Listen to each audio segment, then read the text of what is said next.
This amphibious landing on either side of Rosfjord, Norway, went well. The double landing was complex and difficult because of the terrain and the winter weather. The Allied forces have encountered strong enemy resistance in their push southward. Here is the situation. The objective is Bardufoss Airport here. The Allied forces have landed at Kryknes and Rosfjord and have pushed southward about 30 kilometers to a bridge at Soraisa. The enemy holds the bridge and the ground, shade pink. The Norwegians have a firm hold on the blue area, on the Malsev Fjord, to just north of the village of Malsev. The landing force commander has asked the Norwegians to mount a surprise, coordinated dawn attack to secure the bridge at Soraisa on D+6. The Norwegian 2nd Battalion commander at Karlstad has decided to order Alpha Company at Asfang to attack and secure the bridge at Soraisa. Battle procedures for the attack in Norway, in the Arctic, are the same as for any other climate in the world, except that the procedures will take more time and more equipment. Let's begin by going to battalion headquarters at Karland. The company commanders have just arrived for their orders and briefing. Vi har stabskompani der. Støtte. Koppe av. Ordre. Situasjon. Fin. S2. Vær så god. Reports are that the weather is expected to be clear for 24 hours and very cold. At 500 meters on the tops of the hills overlooking Soraisa, it will be less cold. But for the local home guardsmen, observing from the hills, it will not feel less cold because of the wind chill factor, which will bring the temperature down. The home guardsman's latest report says the enemy has armored personnel carriers and a tank at the bridge, and 2 to 3 sections in well-dug-in defensive positions. Part of Alpha Company's orders are to conduct a surprise attack at dawn from the south and to secure the bridge at Soraisa. The U.S. Marines will provide artillery support to begin with harassing fire at 0500 D+6, which is tomorrow morning. Heavy direct fire will be on call from H-30. The company will attack the bridge no later than 0702. The Marines expect to rendezvous with Alpha Company at the bridge with reinforcements no later than 0700.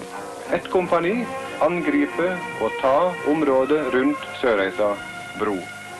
The Alpha Company commander has been told that the Norwegian naval commander at H-3 on D+6 will disable the enemy's preparations to blow up the bridge.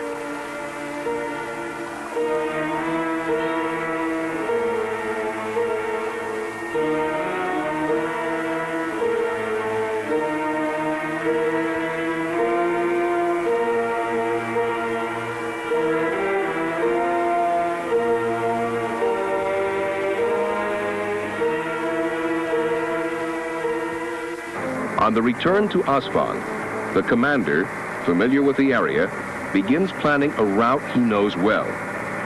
He visualizes the terrain and considers his mission.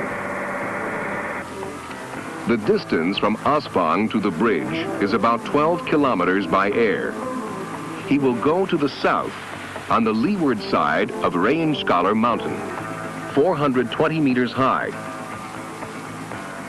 Then to the south of Falkebergen Mountain, 360 meters high, a good checkpoint.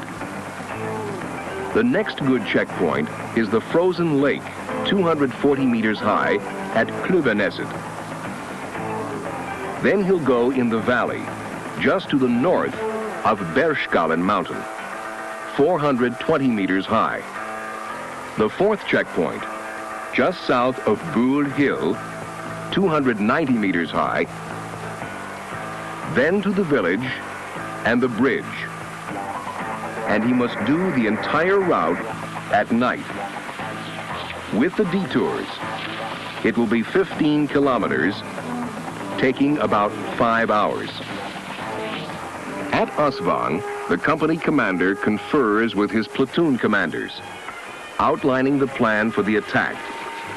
He tells them the route to the bridge is 15 kilometers. He points out the 4 main checkpoints: Falkebergen Mountain, the frozen lake at Kløveneset, Bergskallen Mountain, Bull Hill, and finally the village of Suraisa. He says the trail-breaking party will leave today, D+5, at 2200, and the main body at midnight. At a rate of advance of about 2 kilometers per hour, the trail-breaking party will arrive here at the assembly area, 3 kilometers from the bridge, at 0330 in the morning. The main body leaves at midnight, 2 hours later, at a rate of advance about 3 kilometers per hour. It will arrive at the assembly area at about 0400, half an hour later than the trail-breaking party. The attack is at 0705.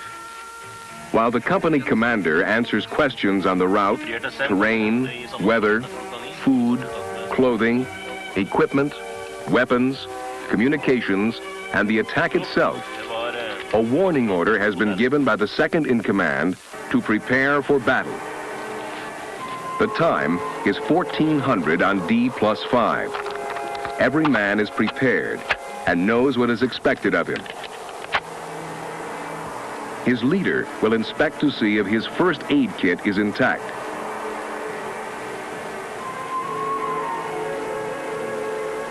That his clothing is in good condition.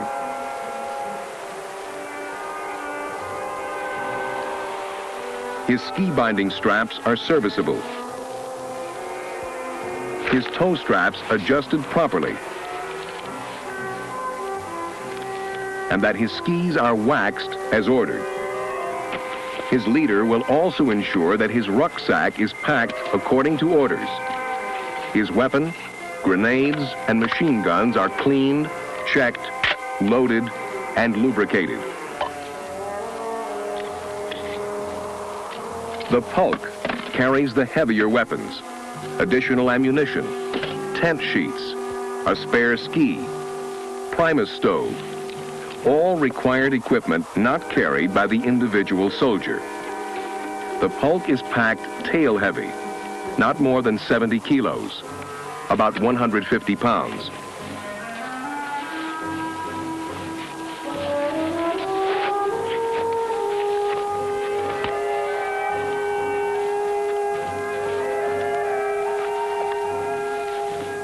The Pulk cover cannot be torn or have holes in it. Its closing sticks must be long enough and not broken.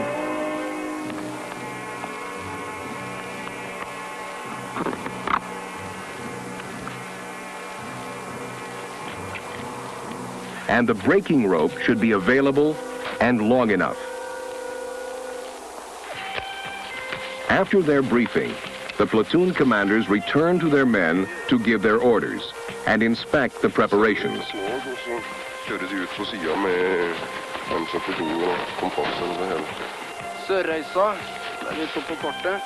The time is 1600 D+5.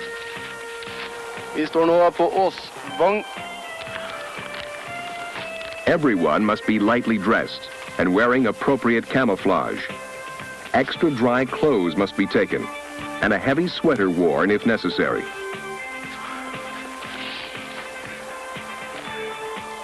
The radio operator is reminded he must have fresh batteries in his equipment and fresh spares in his pocket.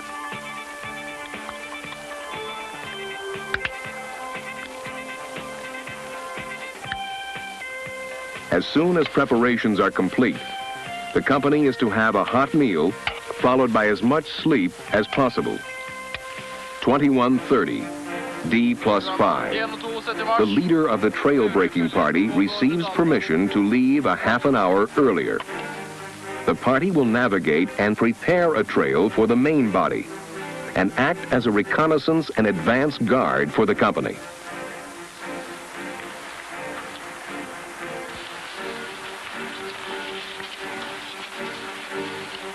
This is how the trail breaking party is organized. The party is preparing a trail for skiers and pulks, and a triple track is made. The first 3 men break a normal 2-track trail. The 4th man makes the 3rd track, and the remaining 4 men alternate. The breaker breaks the first trail. The adjuster, about 25 meters behind, straightens the trail. 5 meters behind is the leader. He navigates with compass and map. Since trail breaking is very strenuous, the leader orders the men to change jobs frequently. 5 and 10 meters behind the leader are 2 clearers with shovels who further clear the trail. At 5-meter intervals behind the second clearer are 2 trail markers. The first marker is also the second in command. Number 8 is the rear guard of the party. 0001, D plus 6, midnight. The trail breakers have made slow progress, but due to an early start, they are close to schedule.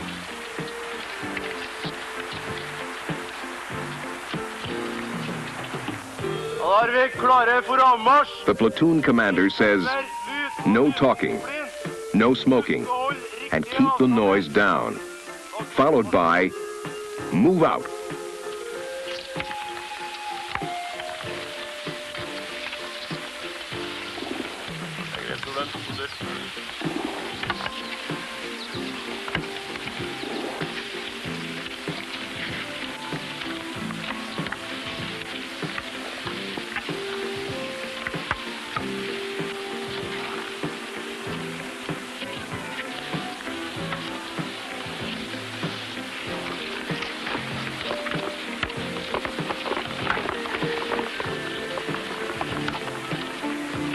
After 15 minutes march, the company halts for a technical break.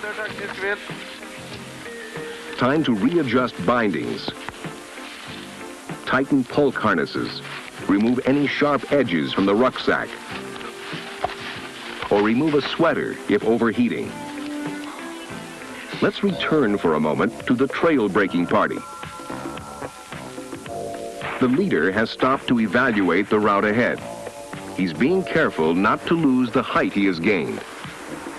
Rather than climbing, he indicates a track curve to the left. I stedet for å gå rett fram og miste høyde, går vi til venstre og følger høydedraget. A good decision, but it takes extra time. The breaker skis ahead while the adjuster and leader wait to take their 25-meter interval. 0200. D plus 6.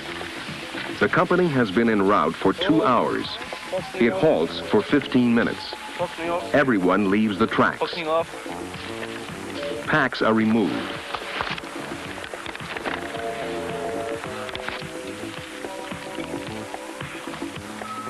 The second in command moves up and checks his men.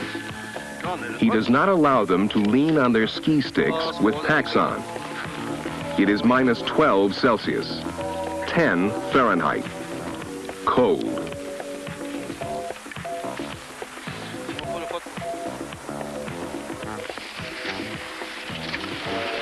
He reports to his platoon commander on the condition of the men and indicates that the pulk pullers have been relieved.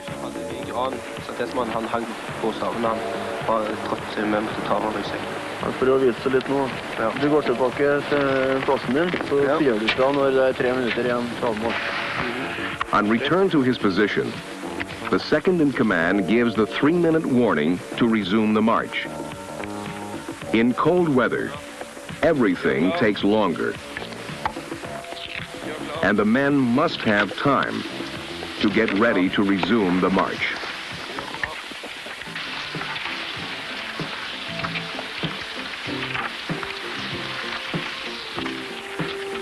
Zero 315, D plus 6. The trail breakers are about 3 kilometers from the bridge, 15 minutes ahead of plan. The leader has called a halt on a hill along a tree line. They have come across fresh ski tracks, presumably of an enemy reconnaissance patrol.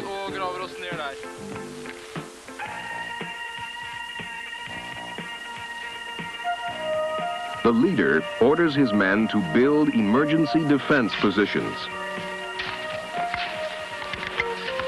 This will keep the men active and alert and preserve their body heat. Innsekt og venstrebegrensning. Tørr furu. Innsekt og høyrebegrensning. Liten høyde. Bra. The company is not due for 45 minutes.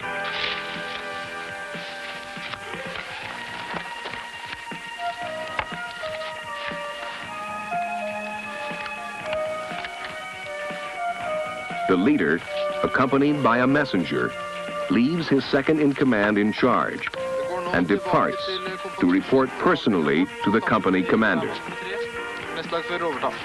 Mottatt.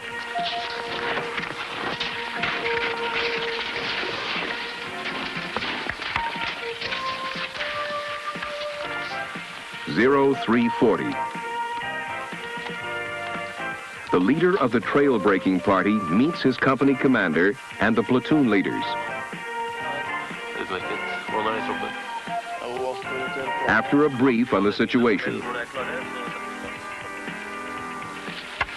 the commander orders the company to march another 15 minutes, and then halt, rest, and post security.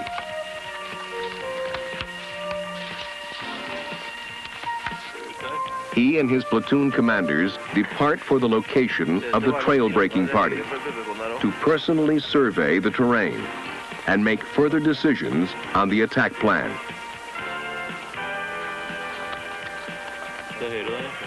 Zero 412. The commander confirms the 2 routes to the bridge. The first platoon will take Route Orange, and the second platoon, Route Purple. The third platoon, in reserve, will follow the purple route. Messengers are sent back to bring the main body forward to the rendezvous. The commander goes over the attack plan once more. The terrain is difficult, and the company must remain undetected, so it will move very slowly. It will depart at the assembly point 3,000 meters from the bridge at 0500 along the 2 routes. Orange 1st Platoon and Purple 2nd and 3rd Platoons. H hour is 0702 when attacking troops cross the start line. At 0600, the company should be about 2,000 meters from the bridge. At 0630, about 1,000 meters from the bridge. In the next half an hour, and as close to the start line as possible, about 1,000 meters from the bridge, the company will take off rucksacks and skis. The snow depth is less than 30 centimeters, so the attack will probably be on foot. At 0700, the company will call in artillery, and 2 minutes later, attack the bridge. Orange route, 1st Platoon. The objective is the north end of the bridge. And Purple route, 2nd and 3rd Platoons. The objective is south end of the bridge. Anti-tank guns will be fired at the discretion of the platoon commander after the company has crossed the start line. 0700. Artillery fire is called in, and the men are not more than 100 meters from the start line or line of departure. The men remove their rucksacks and skis and mentally mark the spot. The snow is about 30 centimeters deep. The company commander has decided that the attack will be on foot. The enemy is looking to the north, to the U.S. Marines for the attack. Good. The enemy is confused. Age hour 0702. The men cross the start line. The attack is violent and quick. It appears to have come as a complete surprise.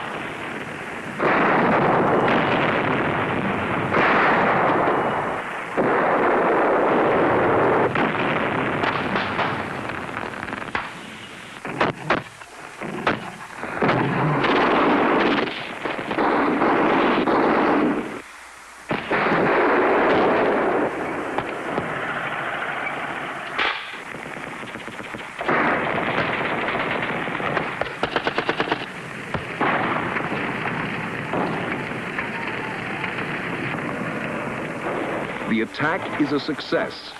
The bridge is secured before 0800.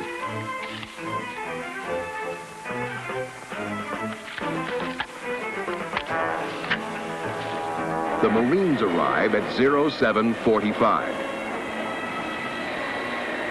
Casualties, 27, have been given first aid, and corpsmen have taken them to a nearby house to protect them from the cold. Helicopters are due in 20 minutes to evacuate the wounded.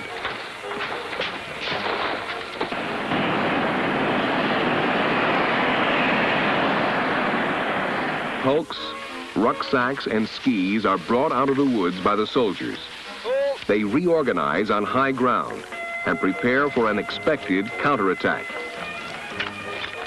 MG-en I stilling her. I stilling.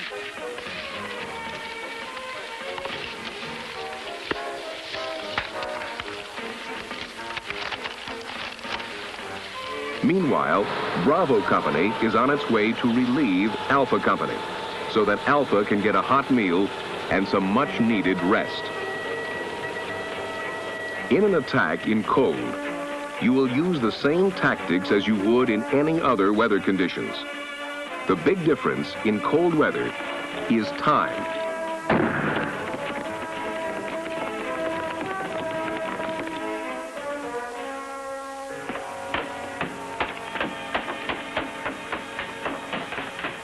More time for planning is needed. More time is needed for preparation.